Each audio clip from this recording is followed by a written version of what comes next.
Her family disowned her, then the will revealed she owned everything.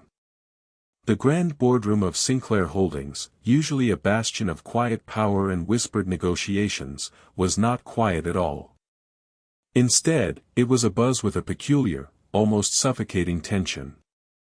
The air felt thick, heavy with unspoken expectations and the brittle scent of polished mahogany and old money. Bryn Beaumont, impeccably dressed in a tailored silk suit that seemed to shimmer with her nervous energy, tapped her manicured fingers against the cool, gleaming surface of the boardroom table.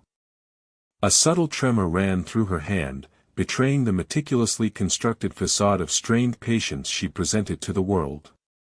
Across from her, Gareth Thorne, her fiancé, shifted uncomfortably in his plush leather chair, his gaze darting erratically between the ornate grandfather clock in the corner, its slow, deliberate ticks amplifying the silence, and the frail, elderly woman hunched in a wheelchair beside them.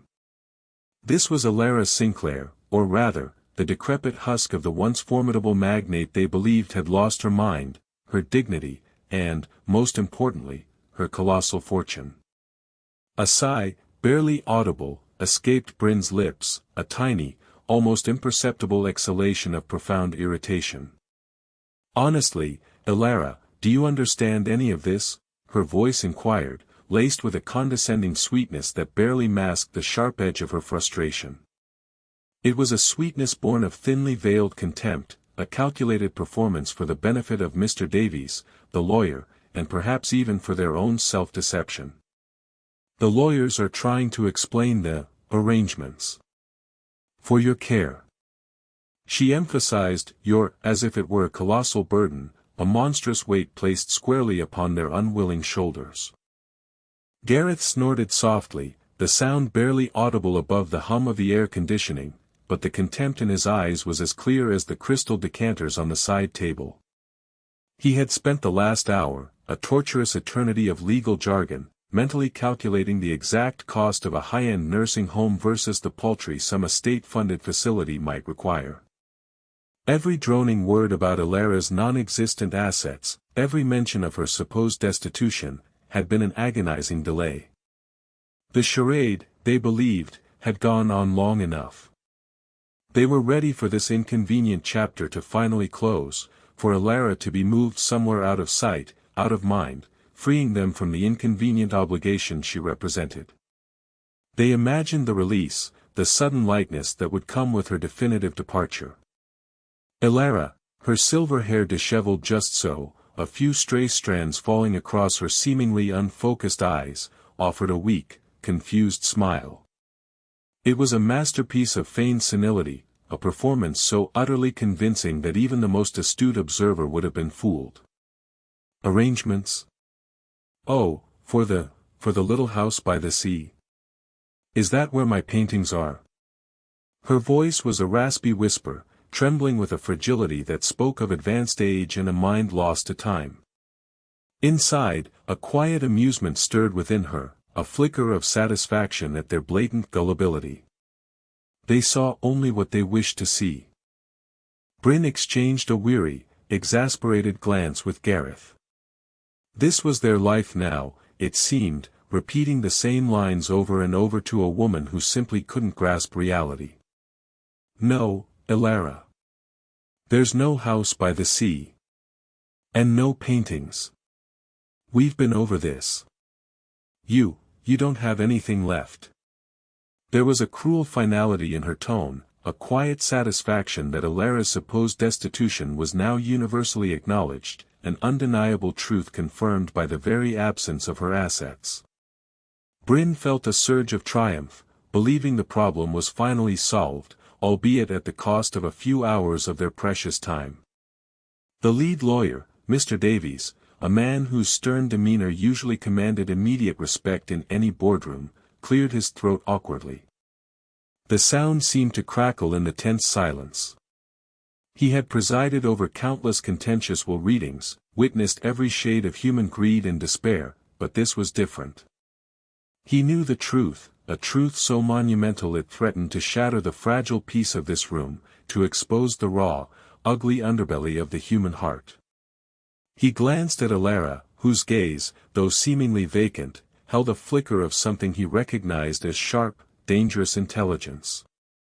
It was a silent signal, a discreet cue that only he, her trusted confidant, could discern. A faint, almost imperceptible nod passed between them, a silent agreement that the moment had arrived. Ilara's weak smile vanished, fading like a wisp of smoke. Her eyes, moments ago cloudy with feigned confusion, sharpened with an astonishing alacrity, focusing on Bryn and Gareth with an intensity that sent a shiver down Mr. Davy's spine, even though he had been expecting it. Her posture, though still slumped in the chair, seemed to subtly straighten, as if an invisible corset, unseen by others, had tightened around her frail frame, lending her an instant, regal bearing. The transformation was internal, yet palpable. No house by the sea, Bryn. No paintings, Gareth. Ilara's voice, no longer raspy, rang with a chilling clarity that stunned them into absolute silence. The unexpected power and unwavering tone stole the breath from their lungs, freezing them in their seats. You are quite correct. Because, dear children, everything, and I mean everything, is precisely where it should be. And as for my care. A slow, deliberate smile, devoid of warmth, spread across Ilara's lips. It was the smile of a predator, of a puppet master finally dropping the strings, revealing the intricate dance she had orchestrated. The game, my dear Bryn, my dear Gareth, she announced, her voice now rich with power and chilling authority, a voice that commanded rather than pleaded, is officially over. Bryn's brow furrowed in confusion, a flicker of uneasy understanding crossing her face.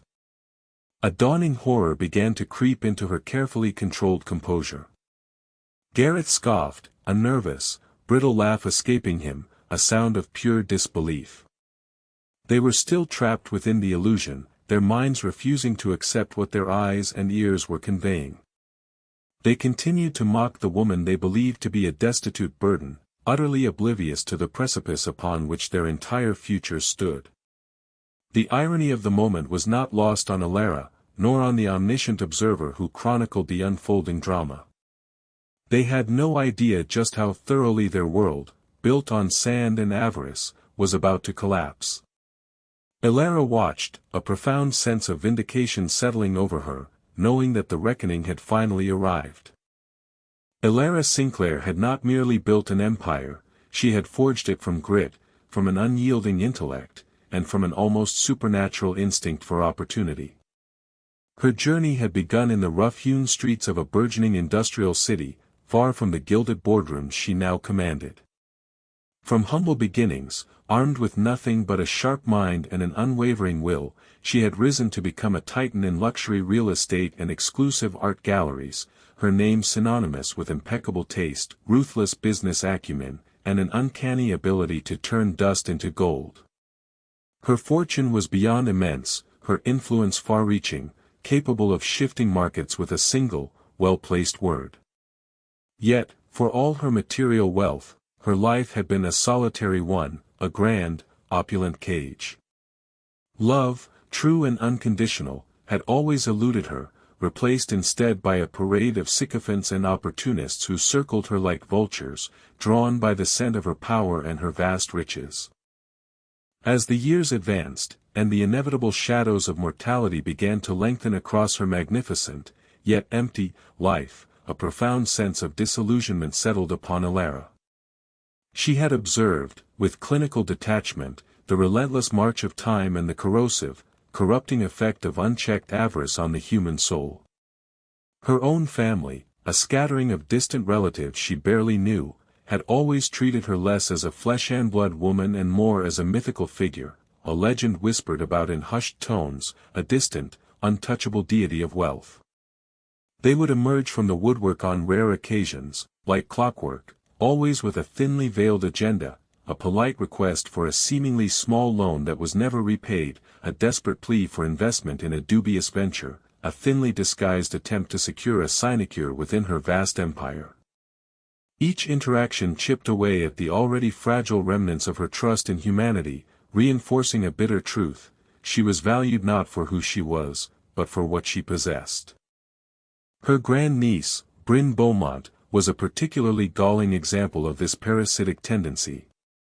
Bryn possessed a superficial charm, a veneer of sophisticated elegance that barely concealed a core of unyielding greed. She was a master of the polite request, the subtle manipulation, always positioning herself as the loyal, deserving heir, the one who truly understood Elara's vision.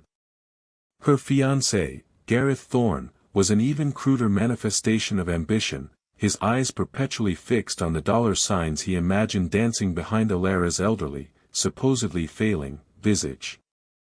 He had once, during a rare family gathering held years ago, openly inquired about her estate planning, thinly disguising his morbid curiosity and blatant impatience as concern for her legacy. Elara had merely smiled, a knowing glint in her eyes, and changed the subject with a practiced ease. But the seed of an idea, a dangerous, intriguing thought, had been planted in her mind that day. The catalyst for her elaborate charade came not from a single dramatic event, but from a cumulative weariness, a profound exhaustion with the endless parade of avarice. She saw the vultures circling, not just Bryn and Gareth, but a host of other distant relatives who, upon hearing even a whisper of a rumor of her failing health, suddenly remembered her existence, flooding her with insincere well-wishes and thinly veiled inquiries.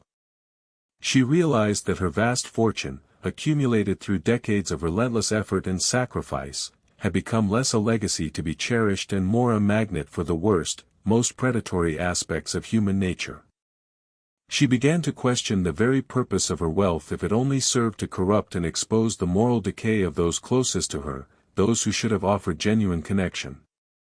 The question gnawed at her: was there any genuine, unselfish goodness left in the world, or was every act of kindness simply a transaction, a calculated step towards personal gain? Elara knew she needed to see them for who they truly were, unvarnished by the dazzling allure of her wealth. She needed to strip away the pretense, to present herself not as a benefactor, but as a burden, a drain on resources. Only then would their true intentions be laid bare, their masks shattered, their true characters revealed. It was a test, a meticulous, elaborate psychological experiment designed to reveal the purity of intent, or the rotten core of avarice. It was, in essence, a final, desperate attempt to find a single glimmer of unadulterated human compassion before the end of her days. The planning was meticulous, spanning many months, each detail carefully considered, each contingency accounted for. She consulted only her most trusted confidant, Mr. Davies, her longtime attorney, a man of unwavering loyalty and discretion, whose integrity she knew to be beyond reproach. Together, they orchestrated her disappearance from public life, weaving a convincing narrative of a sudden, debilitating illness that had left her mentally incapacitated and financially ruined. Rumors were carefully planted, whispers spread through the city's elite social circles, painting a picture of a tragic fall from grace. Her most valuable assets were secretly transferred to offshore trusts, untraceable and unassailable. Her properties were quietly divested or placed under the management of shell corporations, their true ownership obscured. Her immense liquid wealth, the very lifeblood of her empire, was moved into an unassailable, anonymous foundation, established specifically for this purpose, a fortress of pure capital. Then came the transformation, the most difficult part. Elara, a woman who had always commanded respect through her impeccable appearance, her sharp wit, and her formidable presence, deliberately cultivated the persona of a senile, indigent relative. She adopted disheveled clothing, chose pieces that were worn and faded, learned to feign memory lapses with uncanny realism, and perfected the vacant stare of someone adrift in their own mind. She practiced for hours, observing the mannerisms of those truly suffering, determined to make her performance utterly convincing. She even arranged for a temporary, modest living arrangement in a discreet, unassuming neighborhood, far from her usual opulent residences, where she could reappear as a distant, forgotten relative. The story would be that she had been discovered, wandering and confused, having lost all memory of her identity or her previous life, a tragic figure stripped of her dignity and her wealth. She knew it was a cruel experiment, a brutal test of character, but a necessary one. She had spent a lifetime observing the human condition, seeing its basest instincts, and now, at its twilight, she sought a final, definitive answer. Was there any genuine kindness left in the world, untainted by the promise of reward? Could she find even one individual who would treat her, a supposedly helpless old woman, with dignity and compassion, simply because it was the right thing to do? Or would her vast fortune prove to be merely a catalyst for the basest instincts of those who claimed to care for her? The stage was set, the players unwitting, and the curtain was about to rise on Alara's ultimate performance, a drama of profound consequence. The fabricated story of Alara's discovery as a confused, disoriented elder reached Bryn and Gareth through a series of carefully orchestrated phone calls and whispers from distant relatives, each call adding another layer of manufactured distress. They initially dismissed it as a bizarre hoax, an absurd attempt by some opportunistic distant cousin to claim a share of a non-existent fortune.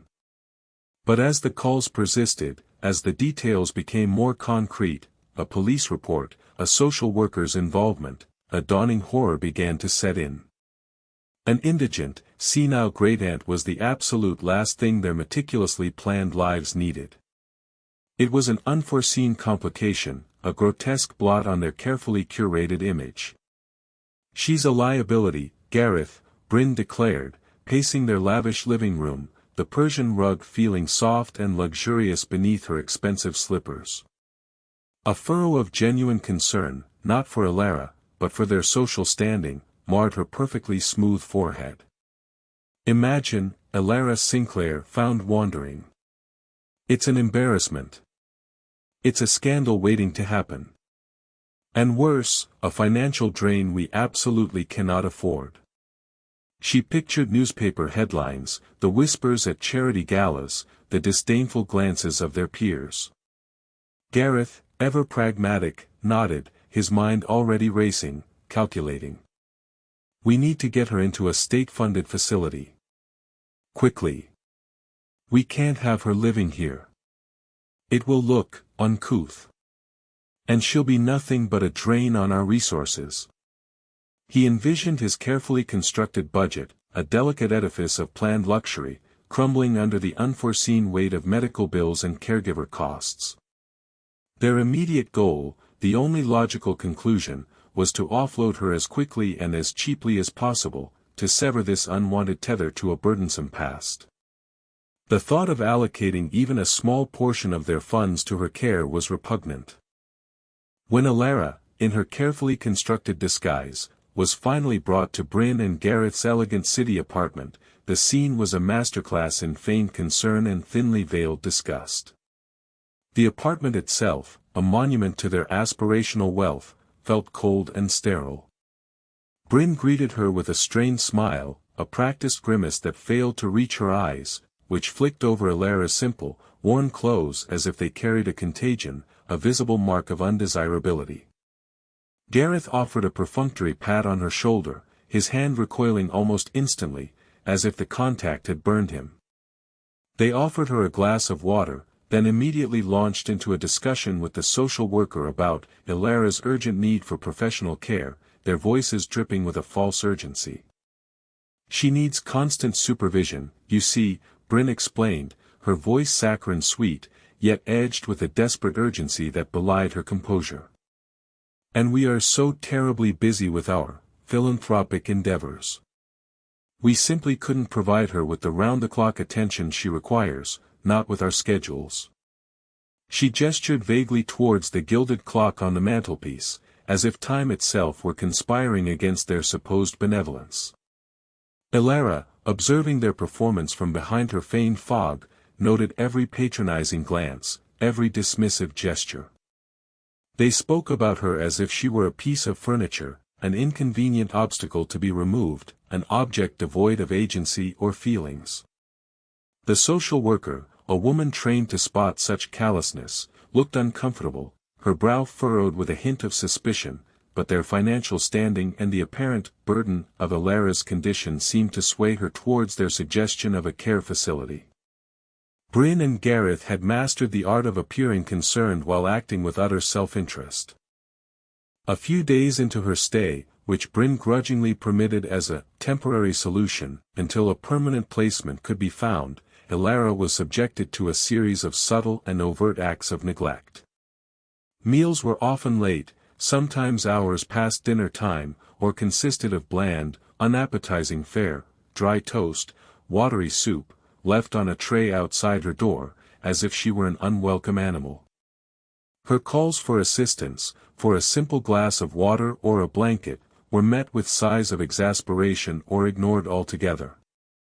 Bryn would complain loudly on the phone, within Alara's earshot, about the unwanted burden and how her life had been turned upside down by this unexpected responsibility, emphasizing the tremendous sacrifice they were making. Gareth, meanwhile, would openly discuss, often in hushed but audible tones just outside her room, the potential for selling off Alara's last remaining, supposedly worthless, trinkets, a tarnished silver locket, a chipped porcelain figurine, oblivious to the fact that her true assets were hundreds of times more valuable than the combined net worth of their entire lineage. They saw only junk, while the world beyond knew her wealth was beyond imagining. One afternoon, Alara, pretending to be disoriented, wandered into the living room where Bryn and Gareth were discussing their extravagant wedding plans, poring over brochures of exotic honeymoon destinations. "Oh, dear," Alara murmured, her voice shaky, her gaze landing on a glittering diamond necklace Bryn was wearing. Is that my sapphire brooch? The one your grandmother gave me?" Bryn looked at her with incredulity, then a flicker of annoyance, a dismissive wave of her hand. "Alara, this is a new piece. And no, your grandmother didn't own sapphires, she owned costume jewelry." She laughed, a brittle, dismissive sound that echoed in the spacious room. "You really are losing it, aren't you?" Gareth merely rolled his eyes, returning to his phone, already dismissing the interruption.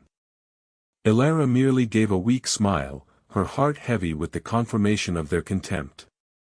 They saw her not as a person, but as a nuisance, a shadow of her former self, utterly devoid of value or relevance.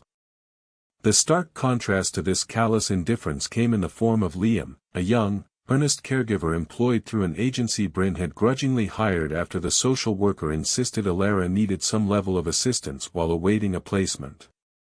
Liam was in his mid-20s, with kind eyes that held a quiet wisdom beyond his years, and a perpetually rumpled uniform that spoke of long hours and little rest.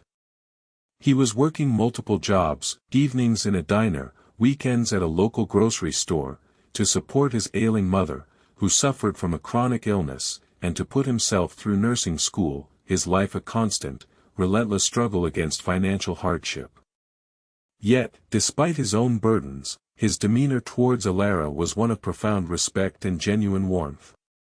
He exuded an innate goodness that was almost unsettling in its purity. From their very first interaction, Liam treated Alara not as a patient, nor as a burden, but as a person. He would listen patiently to her feigned ramblings, never correcting her, always responding with a gentle smile and a reassuring nod. He would bring her a cup of tea, perfectly brewed and warm, and sit with her for a few quiet moments, sharing small anecdotes from his day, completely unaware that the senile old woman before him was one of the most powerful figures in the country, the hidden architect of a vast financial empire. He simply saw a human being in need of compassion. One evening, Bryn, caught up in a last-minute charity gala, had completely forgotten to order Alara's dinner. Liam, noticing Alara's untouched tray from hours earlier, discreetly asked if she was hungry, his voice quiet, concerned. When Alara nodded weakly, he didn't complain or simply fetch her another bland, unappetizing meal from the kitchen. Instead, he pulled out a small, foil-wrapped package from his worn backpack. "My mum made extra lasagna tonight," he said, a faint blush on his cheeks, as if offering something so humble were an imposition. It's nothing fancy, but it's warm. He heated it for her, bringing it to her with a fresh glass of water, his movements gentle and solicitous. Elara, watching him, felt a warmth spread through her that had nothing to do with the comforting food. He sat with her as she ate, ensuring she was comfortable, asking if she needed anything else. He talked about his dream of opening a small, community-focused clinic someday, a place where everyone, regardless of their financial status, could receive quality care, his voice full of quiet passion and unwavering dedication. He spoke of his mother's illness with a quiet stoicism, never complaining, simply stating facts, accepting his reality with grace. He never asked for anything, never hinted at his own struggles or the immense pressure he was under. He simply gave. Another time, Elara, feigning an allergy to the harsh detergent Bryn used on her clothes, developed a slight, uncomfortable rash. Bryn scoffed, calling her fussy and blaming her sensitivity. Liam, noticing the discomfort during his rounds, quietly brought her a small tube of soothing cream, explaining he used it for his own mother's sensitive skin. "It's just a little something I had," he said, his concern genuine, his eyes soft with empathy. "Hope it helps." Elara observed him meticulously, every gesture, every quiet kindness. She watched him patiently untangle a knot in her silver hair, help her adjust her blankets on a chilly evening, read to her from a worn paperback, his voice a soothing balm, or simply sit in comfortable silence, his presence a quiet comfort in the cold, transactional atmosphere of Bryn and Gareth's home. Liam saw beyond the disheveled appearance, beyond the feigned confusion, to the human being beneath. He treated her with the inherent dignity she had once commanded effortlessly, but which her own family had so readily stripped away. He saw her value, not her worth. The dichotomy was stark, a brutal indictment of one side, a luminous testament to the other. Bryn and Gareth, with their vast opportunities and limitless resources, offered only contempt and burden, their lives a testament to unchecked self-interest. Liam, with his own heavy load and meager means, offered genuine compassion and selfless care, a beacon of pure human goodness. Elara's heart, long hardened by a lifetime of betrayal and self-preservation, began to soften, not with weakness, but with a profound sense of clarity. The test was nearing its conclusion, and the results were undeniable. She knew exactly how her colossal estate would be distributed. The stage was set for the final act, for the masks to drop, and for the true fortunes to be revealed. The day of the formal will reading arrived, shrouded in a peculiar stillness that belied the storm brewing beneath the surface. Bryn and Gareth had insisted on a small, private gathering at the Sinclair family estate, a sprawling mansion that had long been vacant, its grand rooms gathering dust, awaiting, they believed, its eventual sale and the distribution of its proceeds amongst distant relatives. They had arranged for a few other minor relatives to be present, just enough to lend an air of legitimacy to the proceedings, but few enough to ensure their own perceived claim remained dominant, their share undiluted. They imagined a meager sum, enough to be disappointing, certainly not the grand windfall they once fantasized about, but perhaps just enough to cover a lavish honeymoon or a down payment on a luxury car. A small, but welcome, consolation prize for their troubles. Elara, still perfectly inhabiting her persona of frailty, was wheeled into the mansion's grand drawing room, a vast space with high ceilings and tall, arched windows that overlooked manicured gardens. Her eyes seemed unfocused, her head tilted slightly as if she were lost in a pleasant, internal fog, oblivious to the momentous occasion. Bryn and Gareth sat opposite her, their expressions a mixture of barely concealed impatience and thinly veiled triumph. They had successfully navigated the Elara problem, managing to offload her and save face, and were now ready to collect their modest reward. A sense of smug satisfaction radiated from them. Mr. Davies, solemn and impeccably dressed in a dark suit, stood at the head of a long, antique table, its polished surface reflecting the faint light from the chandeliers. A thick, leather-bound document rested before him, its pages crisp and new. He cleared his throat, the sound echoing softly in the cavernous room, his gaze lingering on Alara for a fraction of a second longer than necessary, a silent communication passing between them. Bryn and Gareth exchanged knowing glances, a subtle roll of the eyes. They assumed he was preparing to read a will detailing the disposal of a few forgotten heirlooms, perhaps a small, dwindling trust fund, all earmarked for the unfortunate burden Alara represented.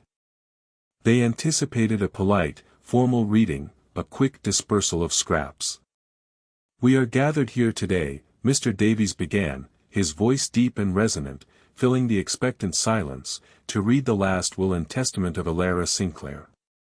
Bryn leaned forward, a predatory gleam in her eyes, her lips parted slightly in anticipation. Gareth adjusted his tie, a faint, self-satisfied smile playing on his lips. This was it. The moment they had been waiting for, the culmination of their patience and calculated indifference. Suddenly, a crisp, authoritative voice, devoid of any tremor or confusion, cut through the quiet reverence of the room, a sound like glass shattering. "No, Mr. Davies," the voice stated firmly. "That won't be necessary. At least, not yet." Every head in the room snapped towards the source of the voice. It was Alara. Bryn's jaw dropped, her carefully sculpted composure crumbling. Gareth's eyes widened in disbelief, his face draining of color. The other relatives stirred, murmuring in confusion, a wave of shock rippling through the room. Alara, the senile, indigent relative they had scorned and dismissed, was now sitting ramrod straight in her wheelchair, her eyes, no longer vacant, burning with an almost frightening intensity. Her silver hair, previously disheveled, now seemed to fall in perfectly coiffed waves around her aristocratic features, framing a face that radiated sharp, undeniable intelligence. Her simple, worn dress seemed to transform, in their minds, into something regal and powerful, a cloak of hidden might. The illusion had shattered. "Alara?" Bryn stammered, her voice a weak whisper, a mere breath of sound. What are you doing?" Her mind raced, desperately trying to reconcile the image before her with the pitiful woman she had brought into her home. Alara's gaze swept across their astonished faces, a slow, knowing smile playing on her lips. It was the smile of someone who had won, decisively and utterly, a victor surveying her defeated adversaries. "I am concluding a rather lengthy, and I must say, highly educational, social experiment, Bryn," she stated, her voice clear and resonant, filling the room with an undeniable authority they had not heard from her in decades. "An experiment designed to ascertain the true character of those around me, particularly those who claimed kinship." She paused, allowing the crushing weight of her words to sink in, to permeate the very air they breathed. Bryn's face paled, a dawning horror replacing her initial confusion. Gareth shifted uncomfortably in his seat, beads of sweat appearing on his forehead, his carefully constructed facade cracking under the immense pressure. They were beginning to grasp the horrifying implication of her words, the true depth of their miscalculation. "For months," Alara continued, her voice unwavering, a steady, relentless tide, "I adopted the persona of a senile, destitute woman, a burden, a drain on resources. I watched. I listened. And what I witnessed was illuminating."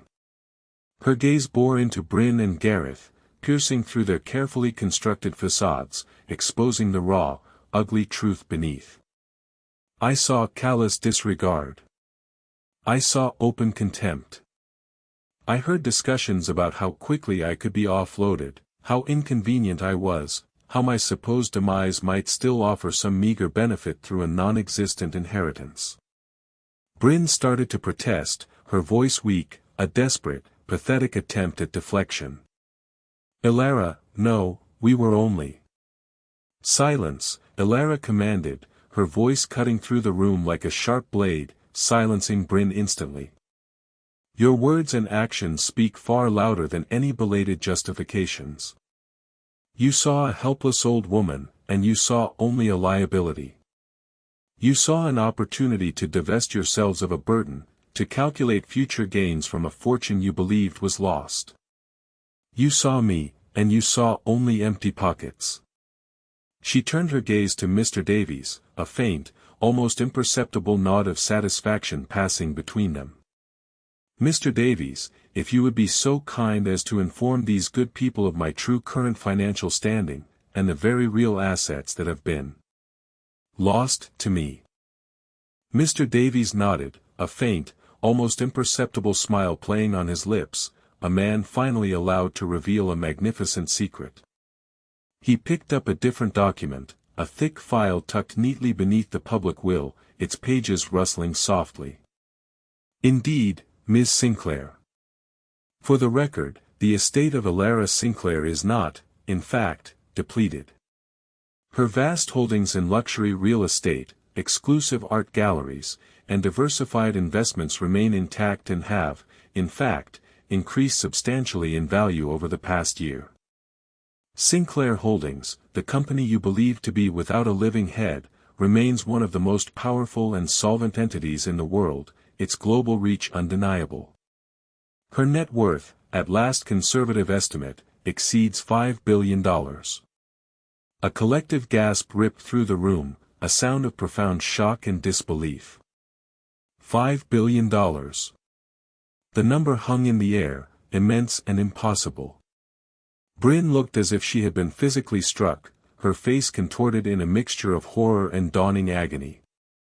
Gareth's face was ashen, his body trembling, his carefully cultivated composure shattered beyond repair. Their faces, moments ago filled with greedy anticipation, were now contorted in a mixture of shock, betrayal, and utter despair, the full weight of their folly crashing down upon them. The irony was exquisite. They had mocked the very fortune they coveted, dismissed the very source of their imagined wealth, believing it to be dust. And as for my will, Elara continued, her voice resonating with triumphant finality, a grand pronouncement, the document Mr. Davies has before him is the only will that matters. It details the true distribution of my colossal estate. And I assure you, dear Bryn and Gareth, it is a document that reflects precisely what I witnessed during my senile period. It reflects the truth of your characters, laid bare for all to see, etched into legal stone. The mask had dropped. The game was over. And the true consequences of their greed, their casual contempt, were about to crash down upon them with the force of a tidal wave, sweeping away their every hope and expectation. The revelation hung in the air, a suffocating shroud that enveloped Bryn and Gareth, pressing down on them with unbearable weight. Their initial shock quickly morphed into a furious, desperate panic, their carefully constructed world dissolving before their eyes. This is a trick. A cruel joke. Bryn shrieked, her perfectly composed demeanor shattering into a million pieces, her voice hoarse with disbelief. She lunged forward, her elegant movements replaced by a frantic scramble towards Elara, as if she could somehow reverse the tide with sheer force of will. You can't do this.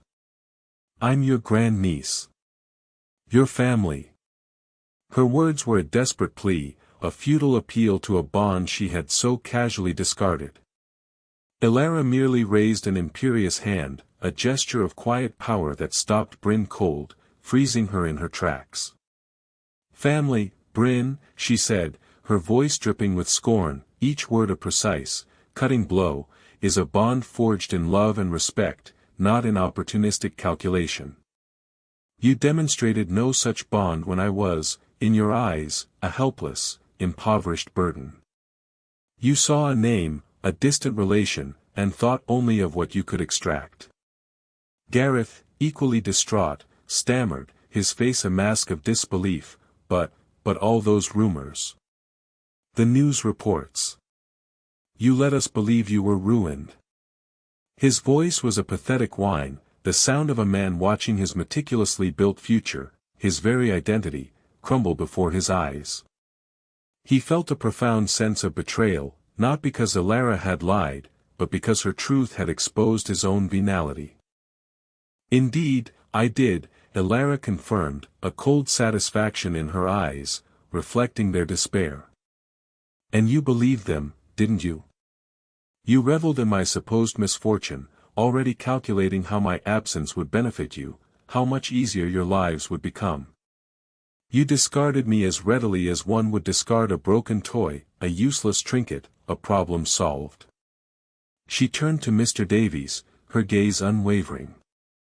"Mr. Davies, if you would be so kind as to read the relevant clauses of my true will, the document that truly reflects my intentions." Mr. Davies, enjoying the dramatic turn of events with a professional detachment born of years observing human nature, cleared his throat. He picked up the true will, its substantial weight feeling appropriate for the magnitude of its contents. Under the terms of Elara Sinclair's true and undisputed last will and testament, dated 3 months prior to her disappearance and updated with a codicil yesterday, the entirety of her estate, including all properties, financial assets, and business holdings, is to be transferred to the Sinclair Benevolence Foundation, a newly established charitable organization dedicated to supporting groundbreaking medical research, innovative arts education for underprivileged youth, and compassionate elder care facilities, a stark contrast to the dehumanizing institutions you championed. Bryn let out a choked cry, a strangled sound of utter defeat. "A foundation?" she screamed, her voice hoarse with disbelief, as if the very concept were an affront. "You're giving it all away to charity? To strangers?" "Indeed," Elara stated, her gaze unwavering, her voice resounding with finality. "Every last cent. The Foundation's charter specifically stipulates that no members of the Sinclair extended family, nor any of their direct descendants, are eligible to serve on its board, nor receive any direct or indirect benefit from its assets. This clause is ironclad and irrevocable. Your lineage, Bryn, will not be a passport to my legacy. Your character has dictated your fate." Gareth slumped deeper into his chair, his head in his hands, his body trembling uncontrollably. Their dreams of untold wealth, of lavish living, of social climbing, all evaporated in an instant, replaced by a gaping void of nothingness. They had not only gained nothing, they had lost everything they had banked on, every future they had meticulously constructed around Elara's supposed death. The reality of their situation, stripped bare of the illusion of inheritance, was crushing. They would leave that room not as potential heirs to a fortune, but as pariahs, their greed and contempt exposed for all to see, their reputations irrevocably tarnished. The other relatives in the room, initially shocked, now looked at Bryn and Gareth with a mixture of pity and schadenfreude, a silent judgment that pierced deeper than any shouted accusation. They had gambled and lost, spectacularly. As for Liam, the honest caregiver, his life was about to undergo a transformation as profound as Bryn and Gareth's ruin, a true reversal of fortune.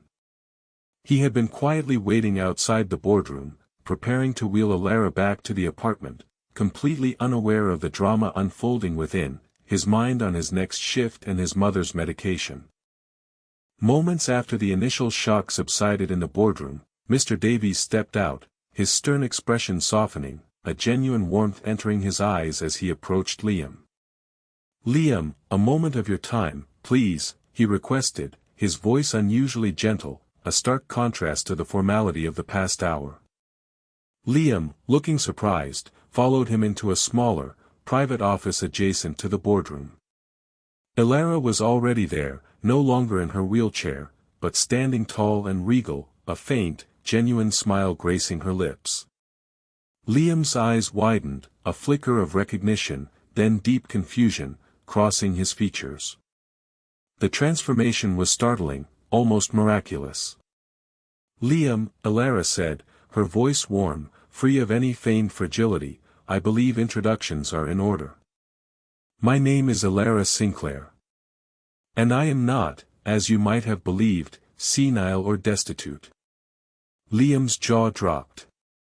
He stared at her, then at Mr. Davies, his mind reeling, struggling to process the impossible information. Ms. Sinclair. But the agency said, you were, he trailed off, utterly bewildered, his careful world tilting on its axis. A performance, Liam, Elara explained, her voice softening further, filled with a profound sincerity. A necessary one. And during this performance, you, uniquely among those I encountered, showed me genuine kindness, respect, and compassion. You treated me with dignity when others saw only a burden. You gave of yourself when you had little to spare. You saw a person, not a problem, not an inconvenience, but a human being deserving of care. Mr. Davies stepped forward, holding out a sealed envelope, its contents about to change a life forever. Liam, Ms. Sinclair has made specific provisions for you in a separate, private endowment. This endowment is a substantial sum, enough to not only complete your nursing education, but also to establish the community clinic you dream of, to bring your vision to life. Additionally, a fully paid-for house, suitable for your mother's needs and yours, a true home, has been acquired in your name, free and clear of all debt, a place of peace and security. Liam stared at the envelope, then at Elara, his eyes welling up with tears of disbelief and overwhelming gratitude. He shook his head, utterly speechless, unable to articulate the immensity of the gift. He had never asked for anything, never expected anything in return for his simple acts of decency. His acts of kindness had been pure, uncalculated, born solely of his inherent good nature. The sheer magnitude of the gift was incomprehensible to him. This is too much, he finally whispered, his voice trembling with raw emotion, tears streaming freely down his face. I just did my job. I just tried to be kind. Elara extended a hand, her touch surprisingly gentle, a gesture of profound respect. And that, Liam, she said, a deep, resonant sincerity in her voice, is precisely why you deserve every bit of it. Character, true character, reveals itself in the darkest of times, when there is no expectation of reward, when no one is watching but your own conscience. You, Liam, are a testament to the enduring power of human goodness. Use it wisely, and continue to shine that light. Liam, overwhelmed, could only nod, tears streaming freely down his face, his heart overflowing. His life, and the life of his ailing mother, had been irrevocably changed, not by cunning or greed, but by the quiet, selfless acts of a truly compassionate heart, a purity of spirit that had been tested and found true. Months passed, and the dust of the Sinclair saga slowly settled, leaving in its wake a new landscape of fortunes both made and lost. Elara Sinclair, now fully returned to her public life, continued to oversee her vast empire, though with a renewed sense of purpose, a clarity gained from her extraordinary experiment. The Sinclair Benevolence Foundation became a beacon of philanthropy, pouring billions into groundbreaking medical research that promised cures for diseases like the one Liam's mother battled, establishing innovative arts programs for underprivileged youth, and creating state-of-the-art, genuinely compassionate elder care facilities, a stark contrast to the dehumanizing institutions Bryn and Gareth had wished upon her. Elara found a profound peace in knowing her immense wealth was now serving a greater good, enriching countless lives rather than corrupting individual souls. She had, in the end, found a true legacy. Bryn and Gareth, stripped of their social standing and their imagined inheritance, faced a harsh, unforgiving reality. The humiliation was immense, their reputations irrevocably tarnished, their names whispered with disdain in the very circles they had once sought to impress. Gareth, unable to maintain his lavish lifestyle, lost his job, his carefully cultivated network of contacts crumbling around him. Bryn, shunned by the social elite she once so desperately sought to impress, found herself struggling to make ends meet, forced to confront the harsh realities of a life without inherited wealth or the promise of it. Their bond, built on ambition and greed, fractured irrevocably under the crushing weight of their failure. They were left with nothing but the bitter taste of their own avarice, a constant, gnawing reminder of the fortune they had so casually dismissed. They had been given the chance to show compassion, and they had chosen contempt, a choice that now echoed in the emptiness of their lives. Liam, on the other hand, flourished. The fully paid-for house provided a safe, comfortable haven for his mother, whose health slowly began to improve under the comprehensive care he could now afford. He completed his nursing degree with flying colors, his focus unwavering, his dedication intensified by the gift he had received. With the endowment, he established his community clinic, small at first, but driven by his unwavering commitment to accessible, dignified healthcare for all, regardless of their ability to pay. He continued to treat every patient with the same gentle respect he had shown Alara, his innate kindness amplified by the opportunity he had been given. He was a living embodiment of the proverb that generosity begets generosity, not in a transactional sense, but in the ripple effect of pure intention, spreading goodness far beyond its initial source. Alara would occasionally receive updates on Liam's progress, a quiet satisfaction settling over her with each report. She knew she had made the right choice, a choice that transcended bloodlines and conventional inheritance. Her ultimate test had not only exposed the depths of human greed but had also illuminated the radiant purity of unconditional kindness. She had found her true heir, not in blood, but in spirit, a legacy far more valuable than any material wealth. Life, in its intricate dance, often reveals its truest colors not in the glare of prosperity, but in the shadows of adversity. It is in the face of perceived weakness, in the presence of apparent need, that character is truly forged and laid bare. For while the alluring shimmer of wealth can blind many, genuine kindness, extended without expectation of return, is a beacon that shines brightest in the darkest of times.